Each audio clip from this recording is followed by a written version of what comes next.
warm welcome to this special edition of the India Development Debate. I'm Sandeep Gurumurthy, joining you from our news center in Mumbai. Joining me in Delhi is my colleague Supriya Srinivasan.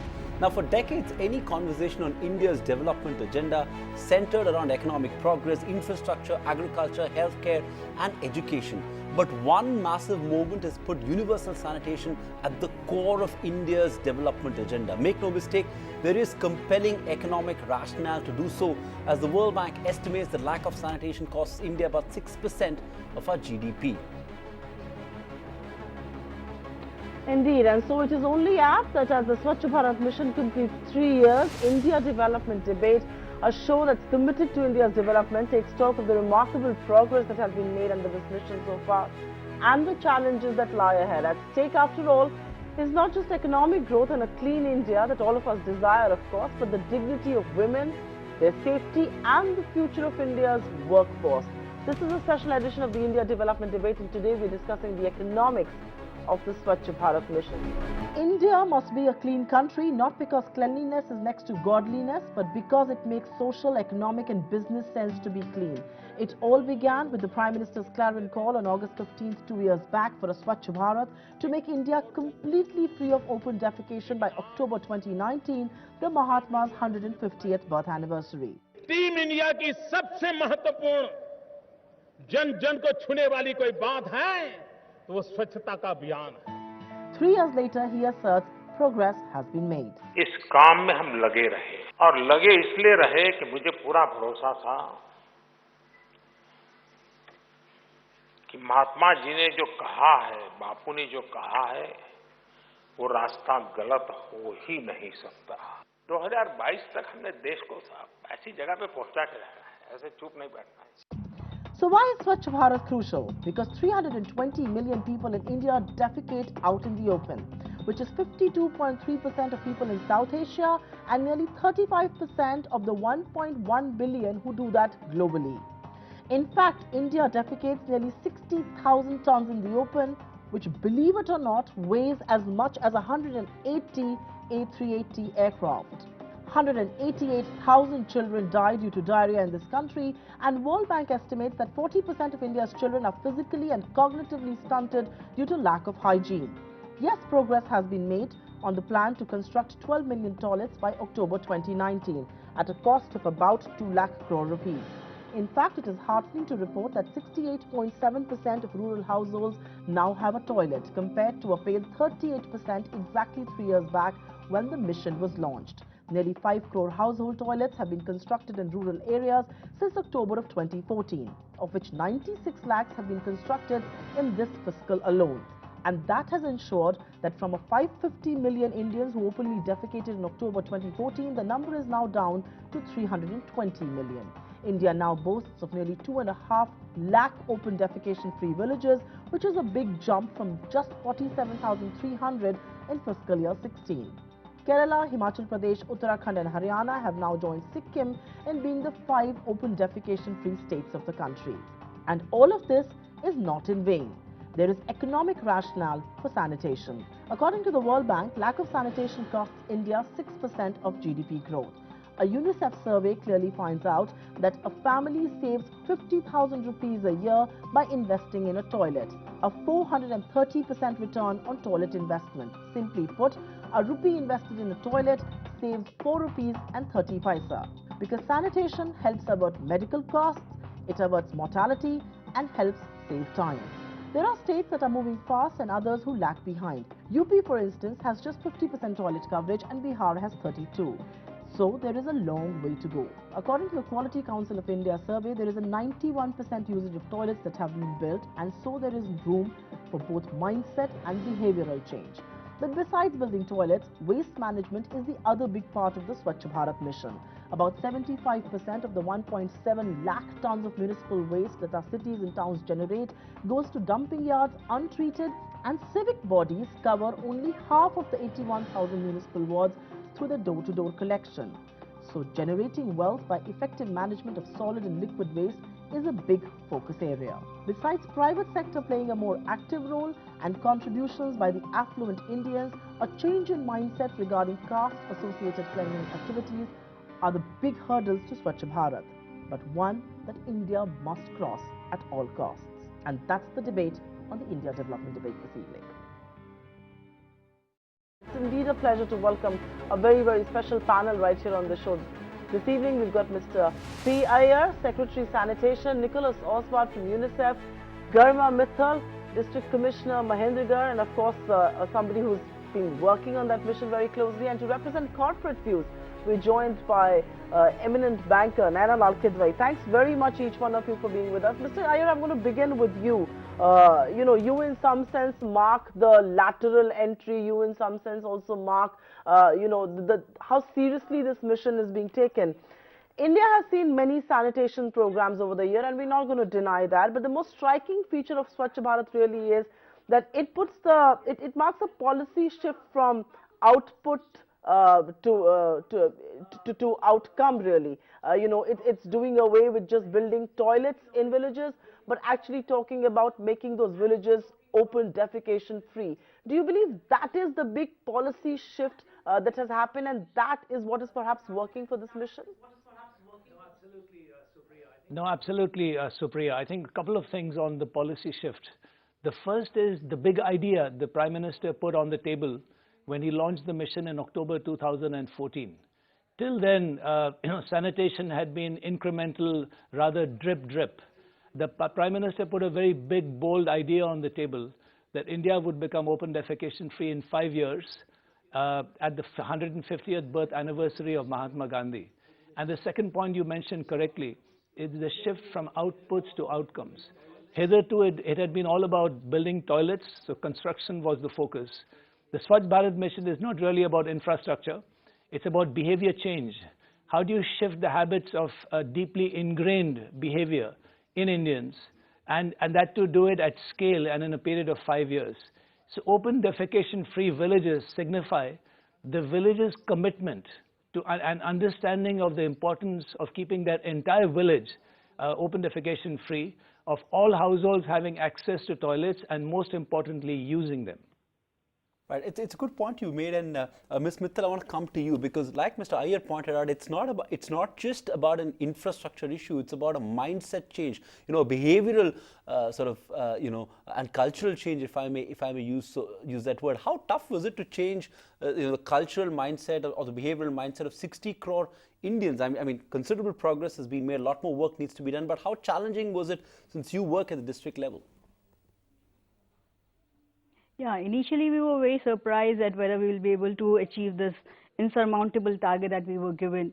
But slowly and steadily it was such an en masse movement, after it became such an emotional thing, and sense of pride just dawned upon every village after village when everyone wants to be ODF. So I think we just triggered with the good community triggering tools, and thereafter it just picked up and became a whole big movement.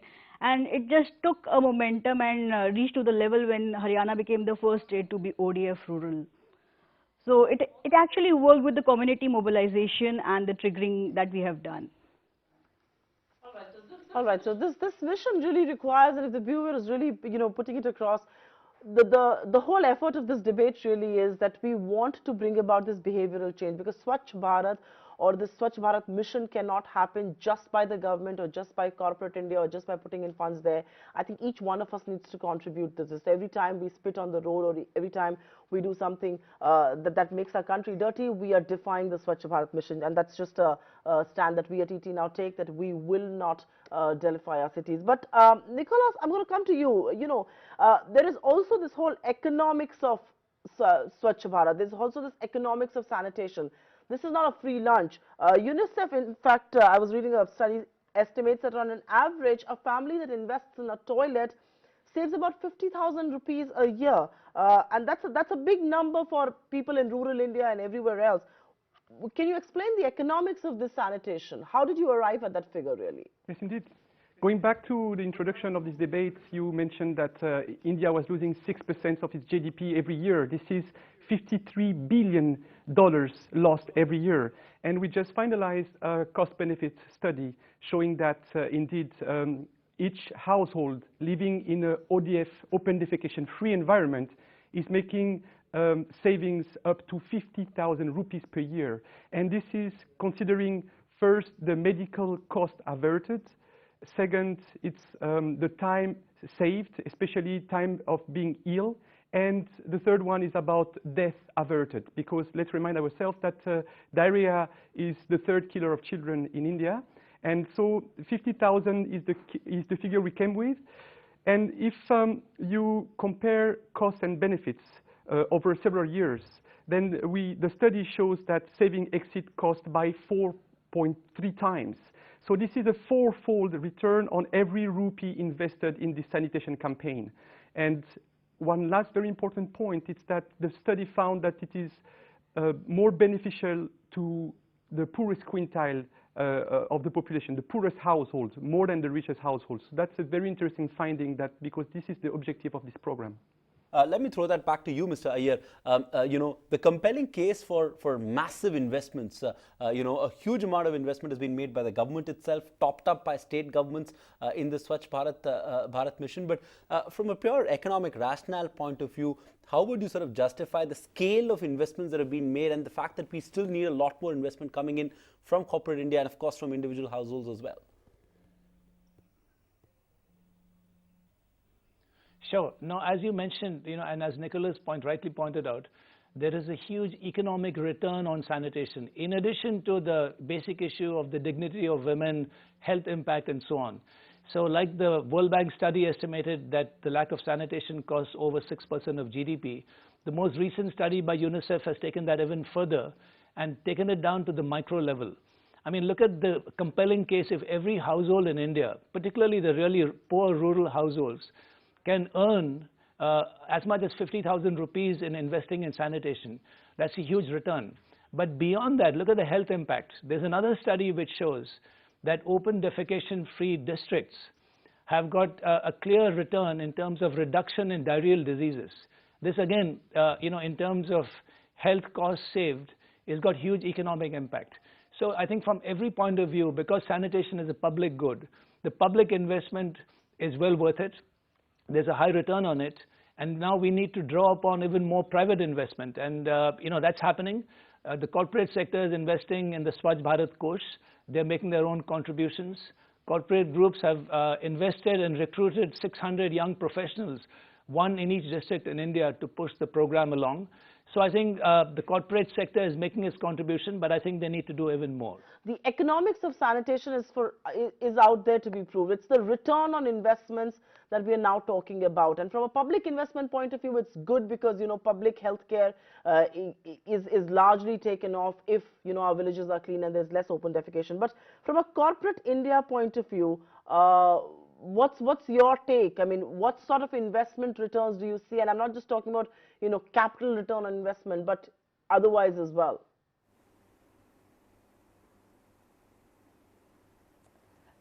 So if you really look, Supriya, at where the corporates engage, there would be three spaces.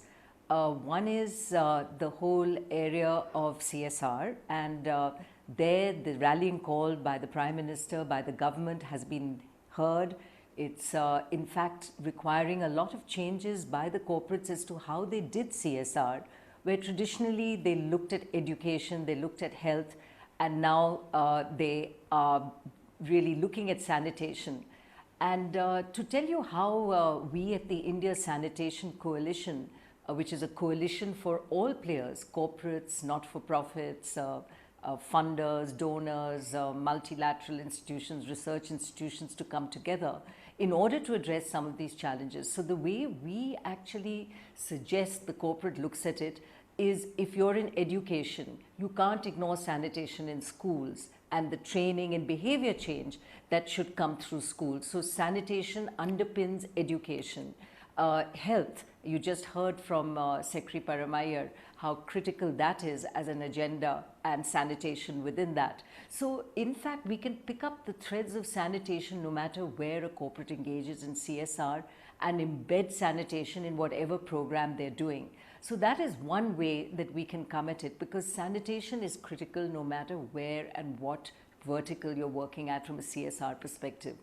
A second is, of course, companies that are in the business of sanitation. So for them, this is natural. It requires, in fact, a lot of SME and MSME engagement and supply chain type of engagement to meet what is rural and actually quite low-end product and supply chain sort of challenges.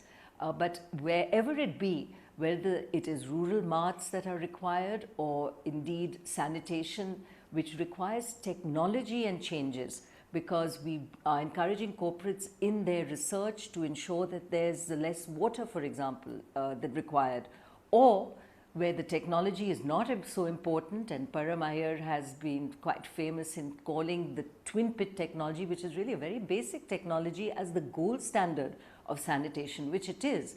It's just a very simple technology which is applicable primarily in rural areas, but we are finding urban fit to it as well, that we can actually ensure that those companies that are in this area invest in ensuring that the cost can be brought down and that the technology is light.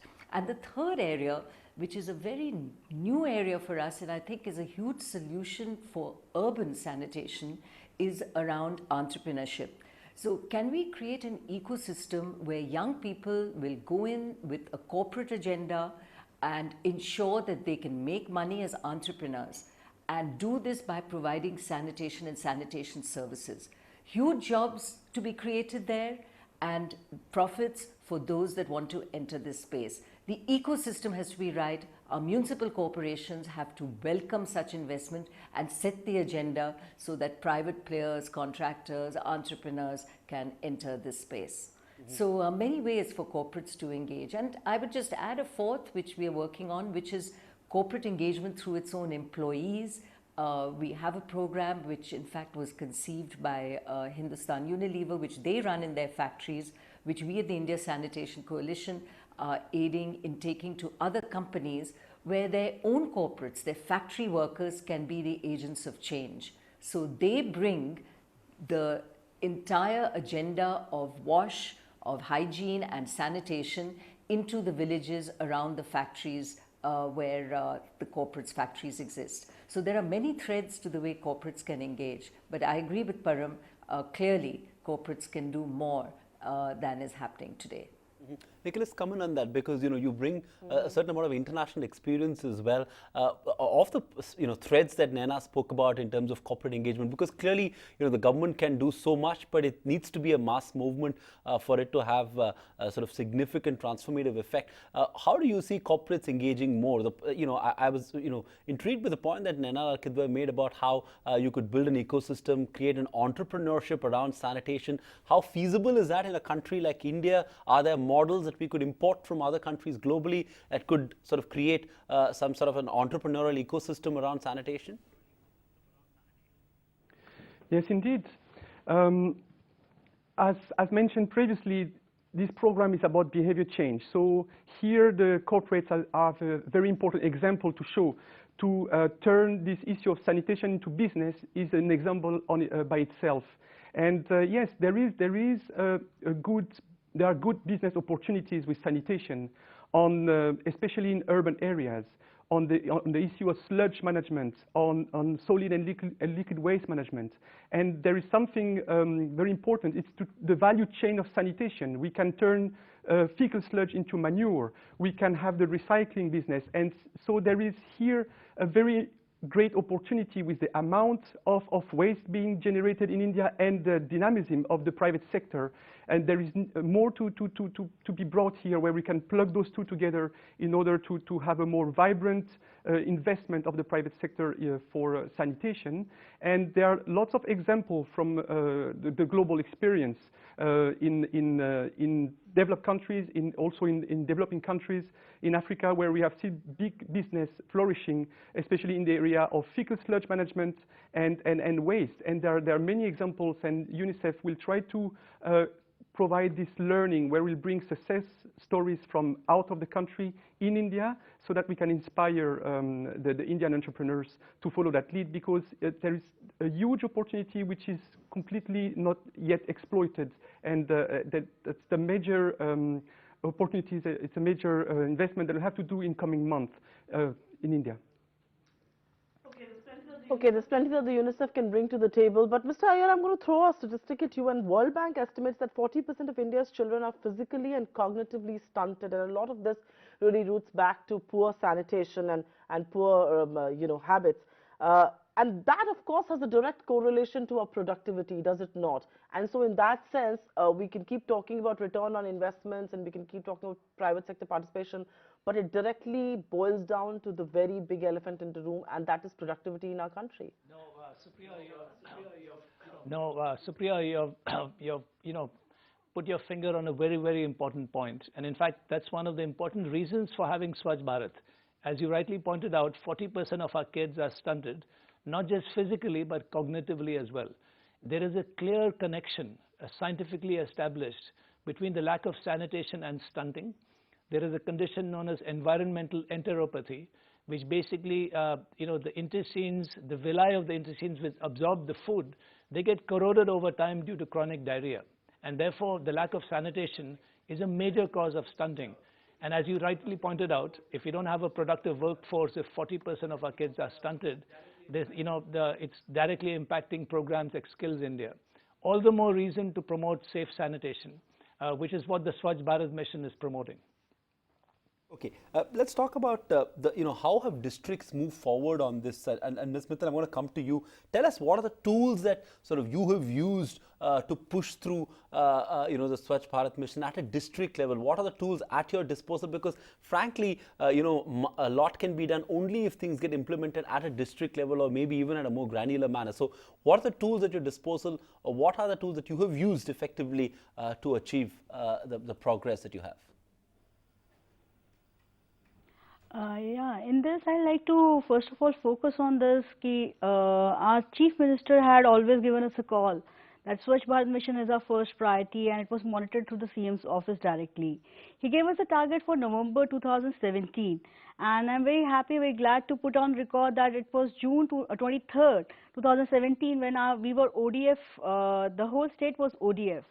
So it all started with the political motivation that we had and the constant monitoring at the highest level. And thereafter we had the great community triggering tools, including the 5-day training workshops that we had at every district conducted by the Rural Development Department. And thereafter there was constant monitoring, and there was an en masse movement as such, like we had the political leadership, the officers, bankers, students, educationists, everyone was included in that. Like for example, I was Deputy Commissioner Panchkula when Panchkula was declared as ODF district, first ODF district in Haryana along with Sirsa. So there when I joined, everyone's introduction was that we have worked in the open defecation free program. So I was like, what does it mean? They're like, we are sarpanchs and we have become ODF. So that was an introduction. So that meant that they have taken it to heart, and it was all emotional moment for them, and a sense of pride was there in it. So I think when we started with that kind of a feeling, with that kind of change of mind and that kind of competition at the micro level, I think we can really have a social change of mindset and behavior that was what was required for the open defecation status. So open defecation free status. So I think it has to go to the micro level.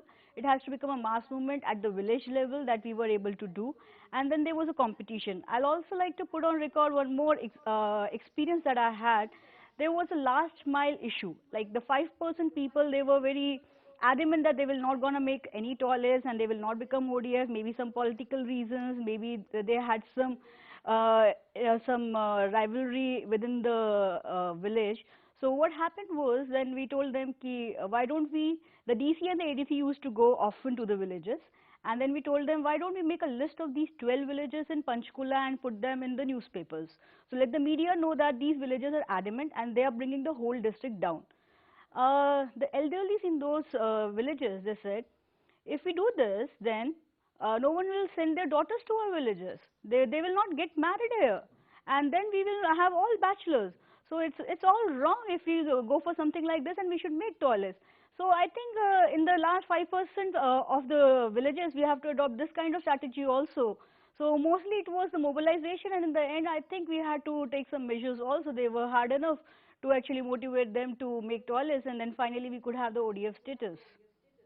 This was about ODF, and now we are on ODF plus. That means We're going to go for sustainability and also for solid liquid waste management.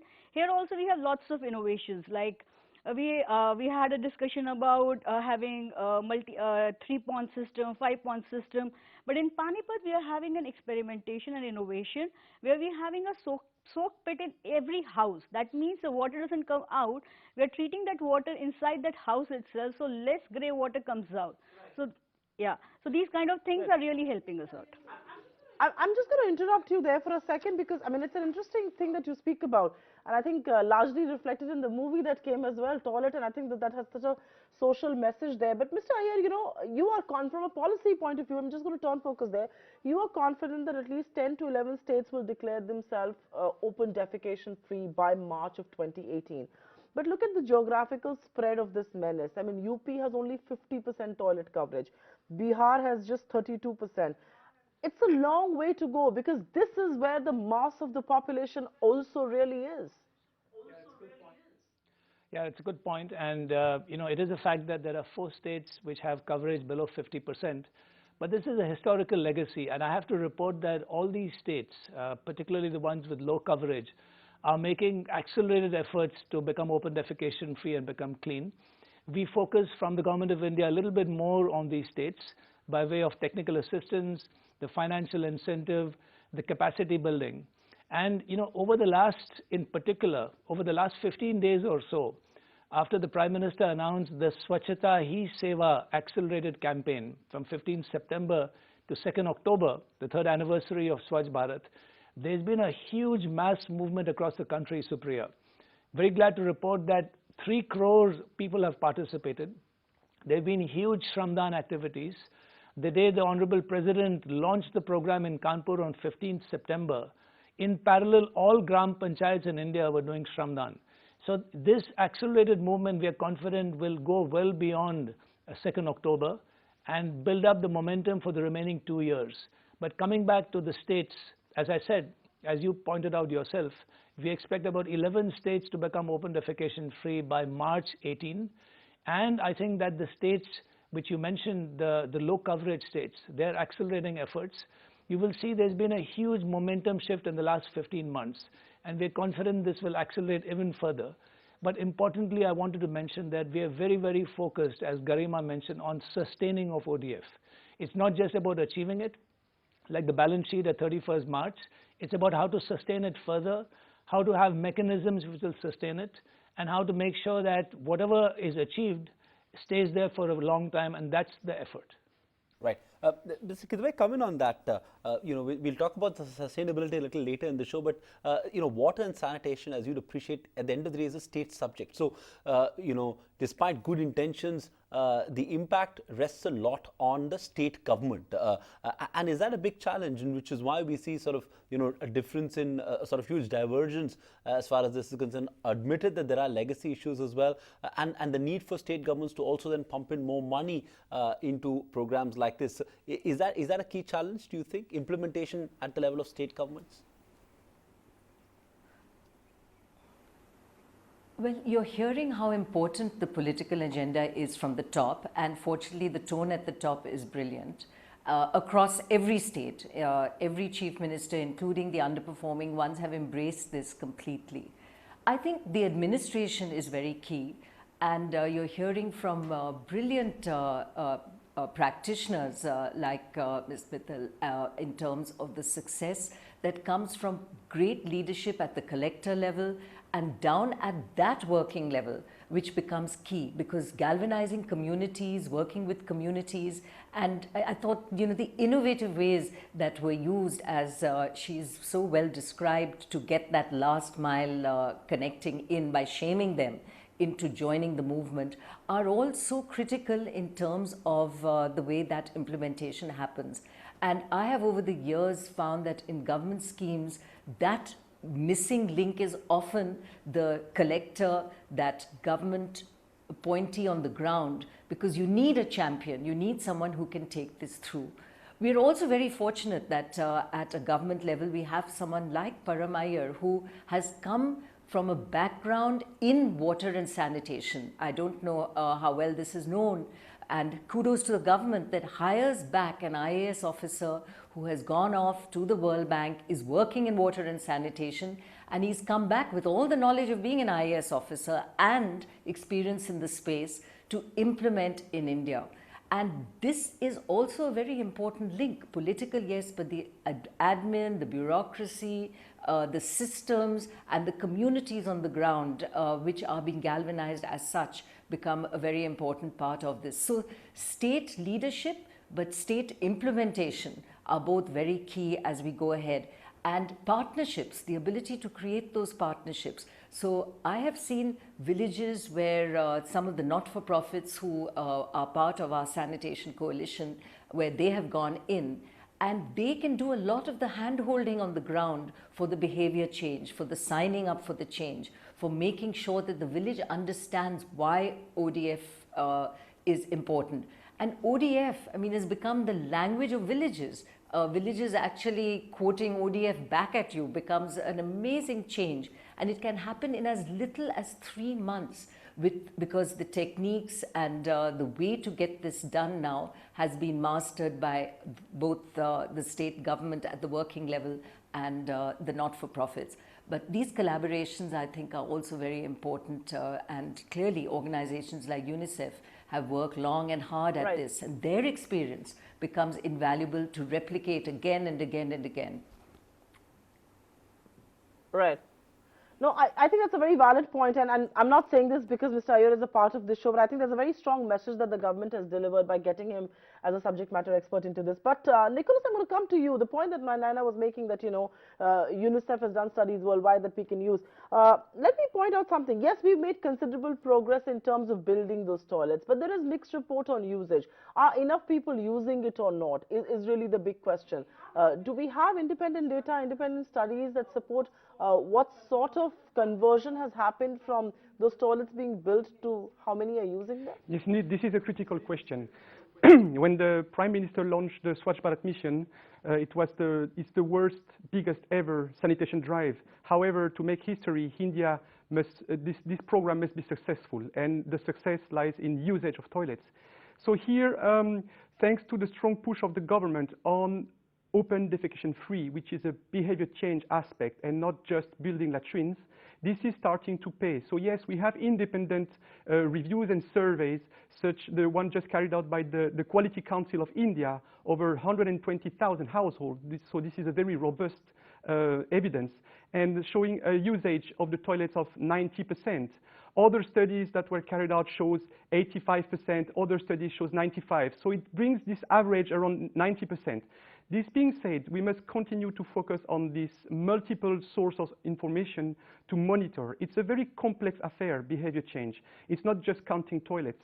Hence, it's good to have national surveys, to have field spot checks. I have been myself to many places, especially in Uttar Pradesh, in Bihar, in the villages, and to see the reality on the ground beyond the report that we receive. It's very important to have a culture of field verification and to have a straight look on the reality.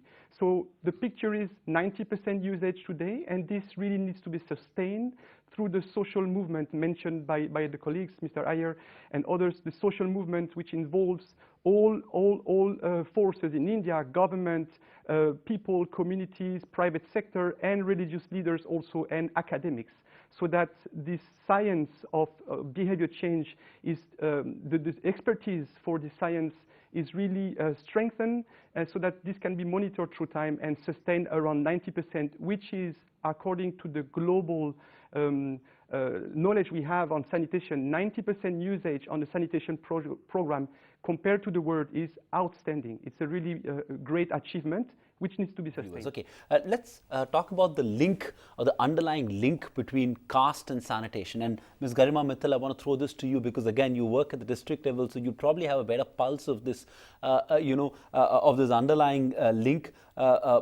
Is it an issue that needs to be addressed, this underlying link between caste and sanitation? And do you think our progress will always be capped unless we address this underlying issue, or do you think it's not such a big issue since now we've moved towards a lot of community toilets as a matter of fact?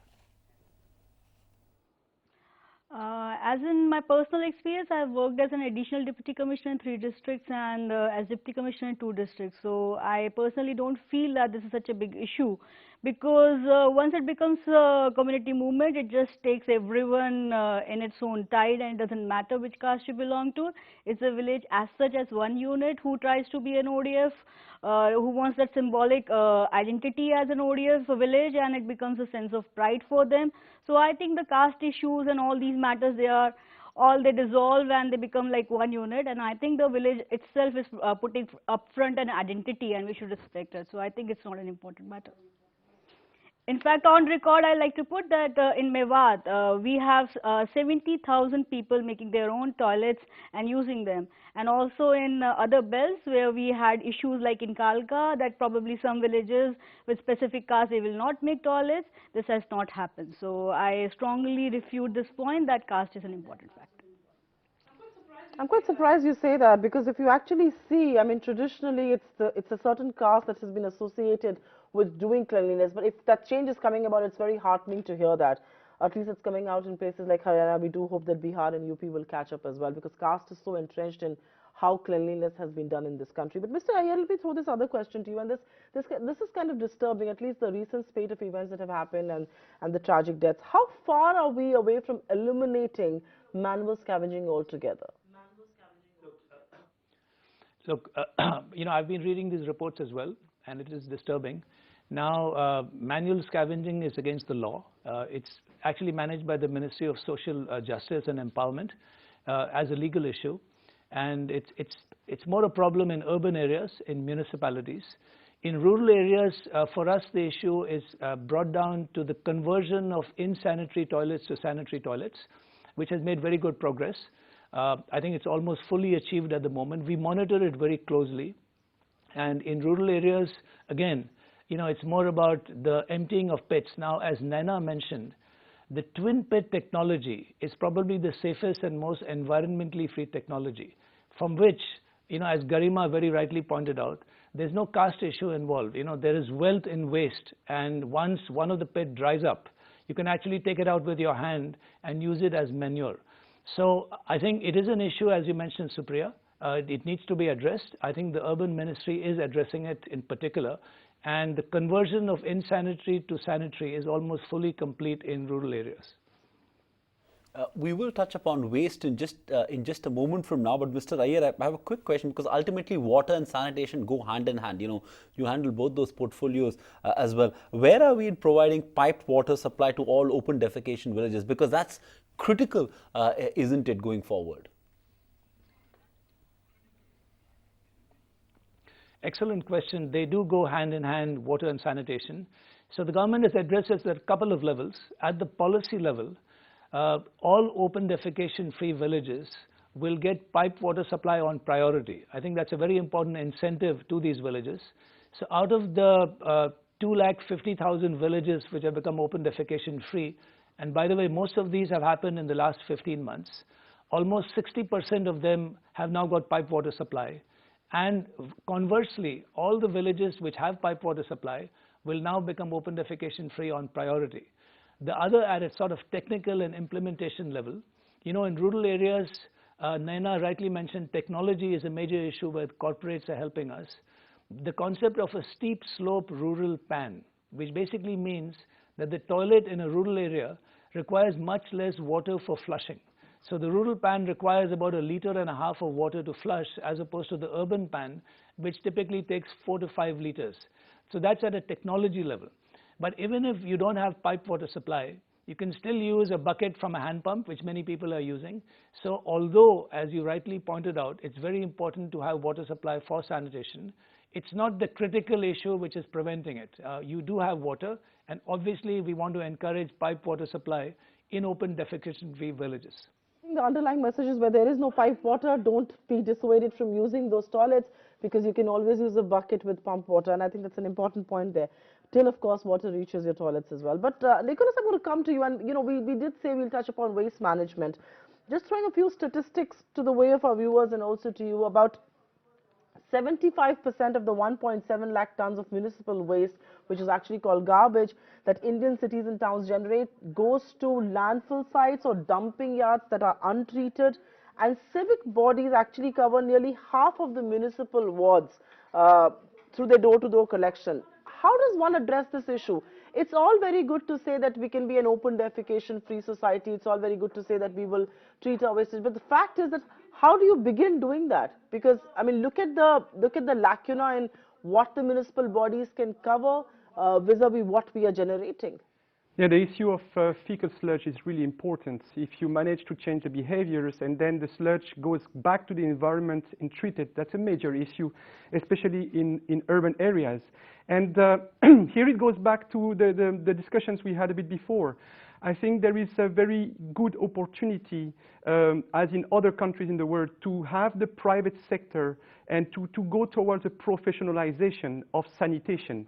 It shouldn't be the manual scavengers. It should be professionals from small-scale enterprises who handle this. Because if there is a sound payment system and a sound delegation of the public service to the private sector, where we make sure that the payment is made after verification that the sludge were disposed in the right place and not in the open, then this is a good way forward to start shifting the issue towards something more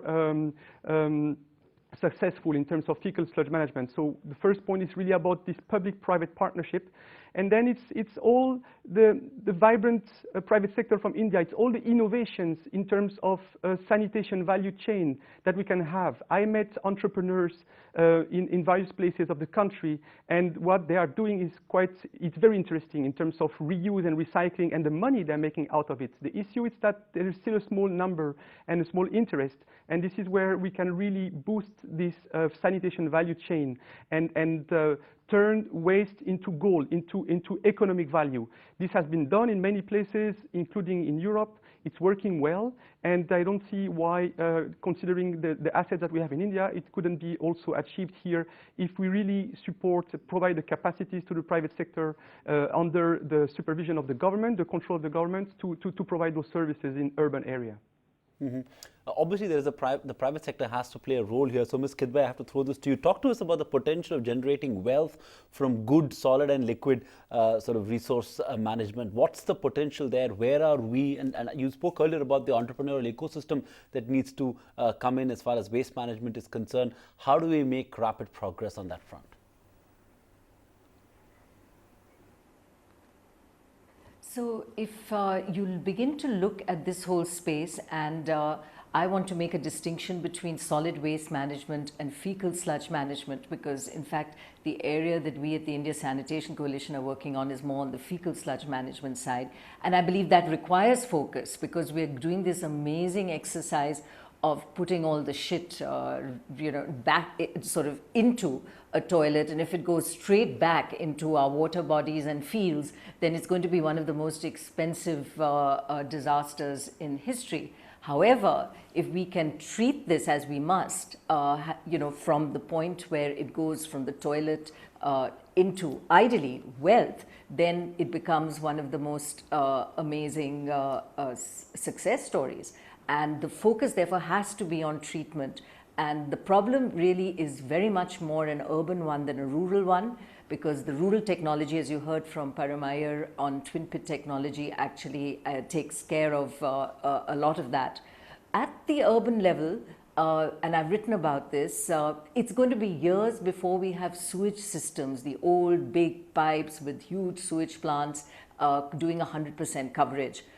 Even cities like Delhi, as you well know, barely half of our fecal sludge management is actually treated. And there are many countries, Indonesia, Malaysia in particular, countries from where we should be learning rather than just the Western world, where smaller plants are set up, and these can be as little as 3 crores, maybe even 10 crores, but certainly not hundreds of crores of rupees as is required for large public sector sewage plants as we have them now. They can be within the ambit of resident welfare associations. Land, of course, has to be carved out, but it may not require much land. And we as citizens can contribute, private sector can contribute to set up the plant, and the operating cost can be under 1,000 rupees a year. So it's well within each one of us as citizens contributing to the mess we otherwise create to ensure that the operation happens. In order to do this, we need a municipal corporation to recognize that it is beyond them to do 100% sewage coverage. The ecosystem has to be right. Nobody likes to deal with municipalities. So we have to create a system where entrepreneurs can come in. They know they can make money. The rules are not going to be changed on them last minute. So the regulation has to be firm so that they can come in and set up the plant, or at a minimum, operate the plant. And they have to operate it to a regulation where they do not cheat on the way the waste is treated. And that waste can well be wealth if it is manure, which is then marketable wherever. It's quite a scientific process from the time of collection, and there can also be, in some cases, because of the difficulty of actually getting this whole setup sorted out, the fecal sludge management chain can sometimes have trucks and even collection, which can be done in a perfectly hygienic way by teams who are trained to do this with suction pumps, etc. And indeed, you know that happens right now. We have sewage tankers that run around the city sucking out what they're called honeysuckers, all the dirt and filth from local sewage facilities, as in individual sewage facilities. And then they just go dump it on the ridge in Delhi or in places which are not defined. How difficult is it to put a GPS onto these vehicles and the licenses being clear and the payment they're made also being linked to where they actually put the sewage into place. So the monitoring right now is hopeless, and we need to have a strong regulatory system, the right ecosystem for entrepreneurs, and of course the value chain has to be very clear as to who gets to make money by providing these services, and we need to protect those entrepreneurs so that the rules are not changed on them midway and they become loss-making therein. And we as citizens should insist on this and pay our part, which would be the operating cost to make this happen. Indeed, I get the point. I think we've got to get in private sector because the municipalities can't do 100% coverage, and of course create an ecosystem that keeps them there. But Mr. Iyer, I'm going to take quick closing comments now. And 3 years after the launch of this really grand vision, this really grand mission, where do you see the next area of focus and investments to be? Yes, we decided we'll be an open, defecation-free society, and we are working towards that. Toilets are being built. But what will be the next focus area? What is going to be the next port of your attention and the attention of the top policymakers? Yeah, thanks, Supriya, for this opportunity. First of all, just wanted to say that, as Naina rightly mentioned, this is a collaborative effort. It's about partnerships. And whether you've got outstanding young collectors like Garima or development partners like Nicholas, the World Bank, the Sanitation Coalition has pulled together corporates in a phenomenal way due to the leadership of Naina. It's about, sanitation being everyone's business. So I think that's an important point I wanted to make. The second point is about this really having to be a Jan Andolan. It's a people's movement, as the Prime Minister keeps saying. And perhaps the most game-changing difference in this entire movement is the fact that the Prime Minister has put this agenda on the table. He's leading it from the front. In many ways, he's our communicator-in-chief. And that's what's really driving the political commitment to this. So I think we've made good progress so far. There's still more work to be done. We have got 2 years left, and I'm confident we'll reach an open defecation-free India. But what's next, as you pointed out? I think it's about 2 important points. One is we need to sustain this ODF. It's not going to end on 2nd October 2019. We will become open defecation-free. We've got to make sure that there are mechanisms in place to sustain it over time. So I think that's going to be one very important area for us to focus upon.